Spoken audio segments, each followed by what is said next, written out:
if we're gonna talk about who I think the worst fucking team in this division is, in my opinion, you said you think that the Carolina Panthers are going to be the worst. Andrew, I don't know about that. I think Atlanta's by far going to be the fucking worst team in this division. They've got Marcus Mariota at quarterback.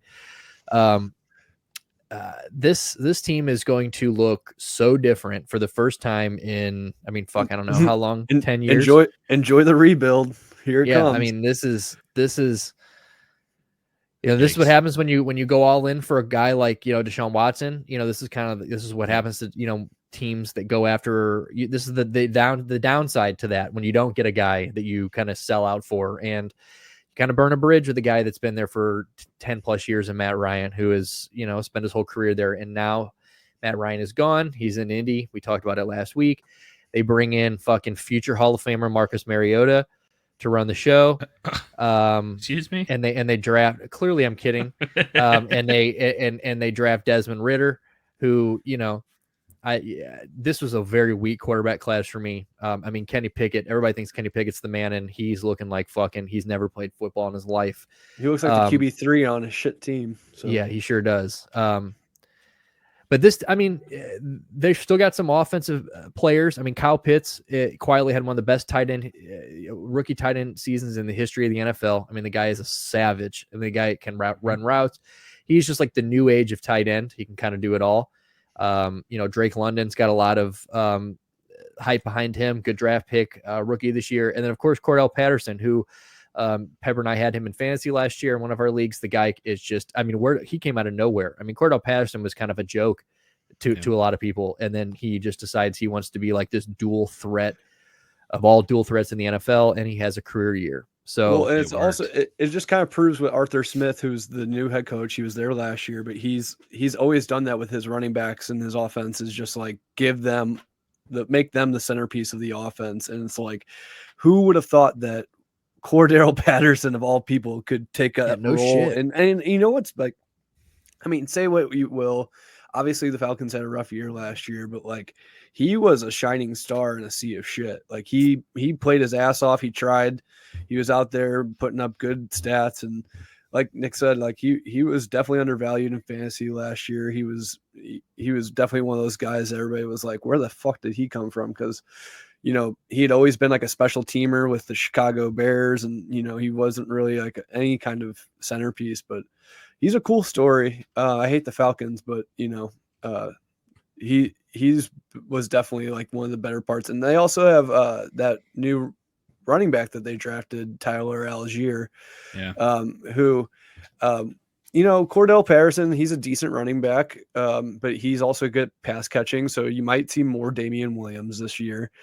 And, I think it could be anybody's backfield really, because, who knows with how few other offensive weapons they have. They might be rolling Cordell out as a receiver on some, plays, just to kind of keep our defense on their toes. So they're going to have to bubble screen. And Arthur Smith is a great coach, former Tennessee Titans head coach. He's, he led them to the playoffs and had wins over Bill Belichick or as the offensive coordinator. Not as the head coach. He was the coordinator. Sorry.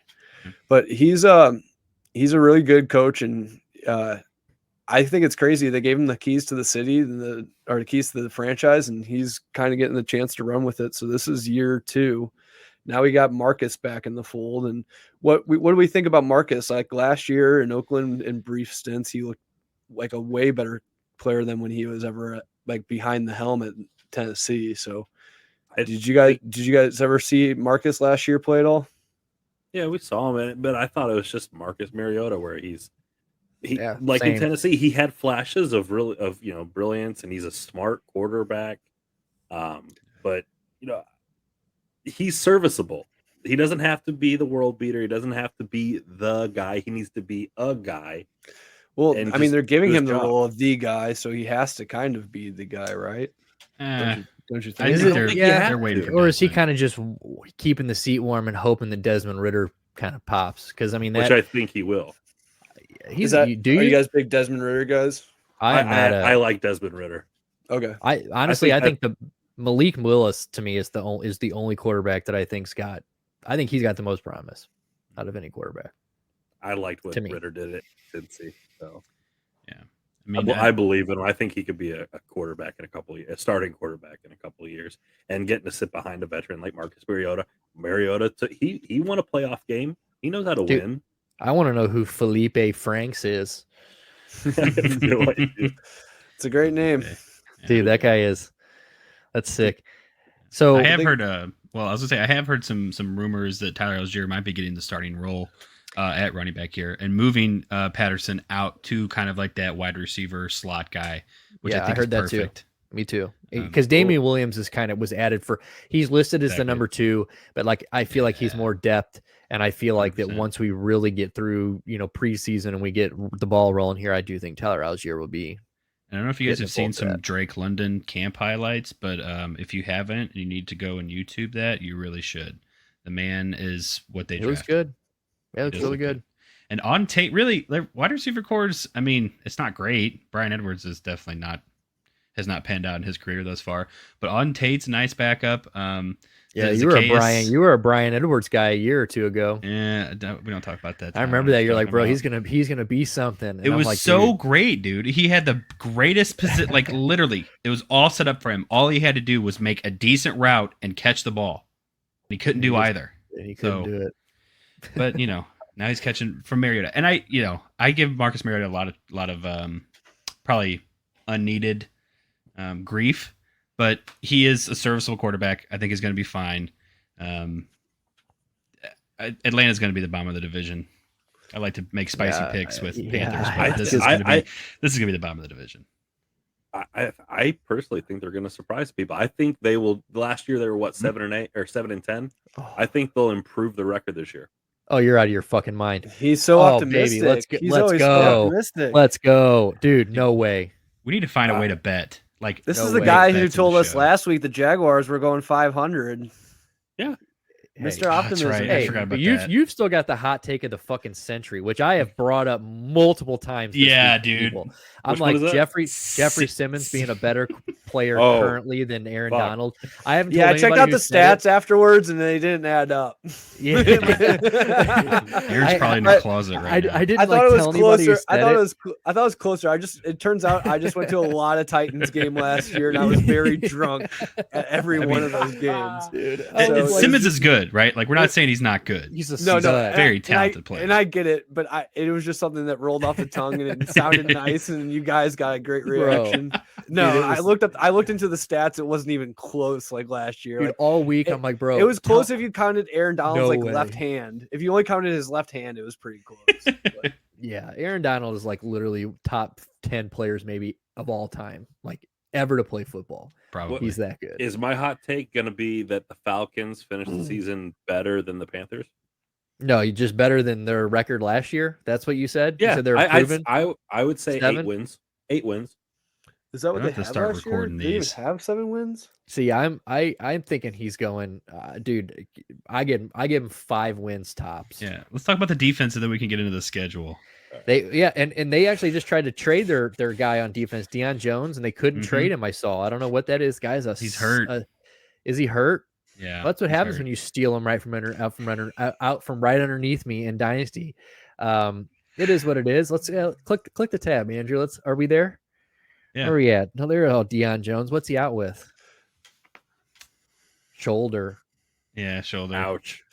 From what I understand, he's out for the season. When you got a beanie on in your photo and you're not smiling, you fuck some shit up. Yeah. It's like he's a bad motherfucker. He's like Brian Dawkins. He's like taking souls with him with that fucking picture. So me and my buddy Jake have always said like Mohamed Sanu. We've always noticed that he only balls if he has a fucking do-rag on pregame. Put your money on Mohamed Sanu. He's catching one. Prop. It's ridiculous, and it's the same thing. We call him do-rag Sanu. It's unbelievable. But same thing with Deion Jones. I didn't even know who he was last year when I had told you. So little side story last year, I was like, man, I'm really going after Deion Jones, or I really got my eye on Deion Jones.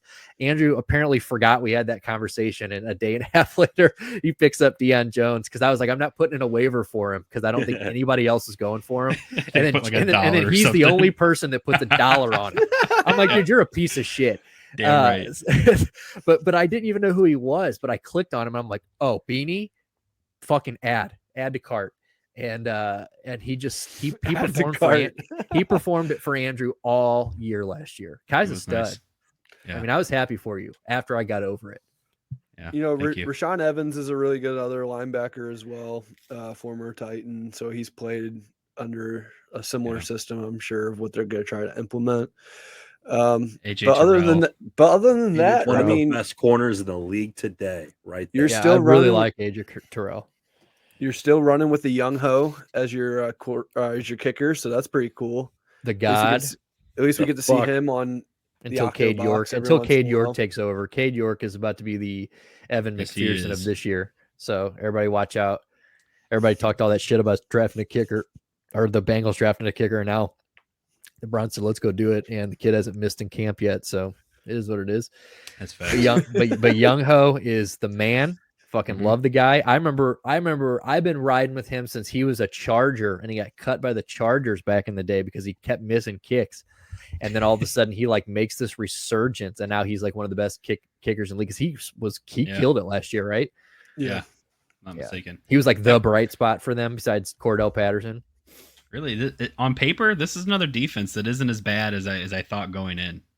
I was kind of surprised when I looked at this roster, and I was like, you got Casey Hayward, you got AJ Terrell, you had Deion Jones, he might be hurt, but still, Rashaan Evans, really. Go ahead and pronounce that. Go ahead and pronounce that second string WLB.